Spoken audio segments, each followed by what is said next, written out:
Once your seatbelt is installed, the proper way to use it is a little bit different for basses and cellos versus for violins. So I'm going to start with our cellos and basses. When you have your seatbelt installed, the strap that is going relatively straight across the frog, you may see it intersects a little bit with the eye of the frog. This is where you're going to put your pinky. So when you have your bow hold and you flop down your fingers, you'll see that your pinky kind of touches that strap.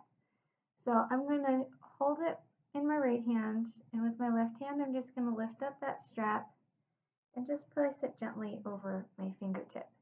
It doesn't need to go very far over your finger, and in fact for me it's still on the nail. I'm going to actually move it just a little bit to make it a little more comfortable.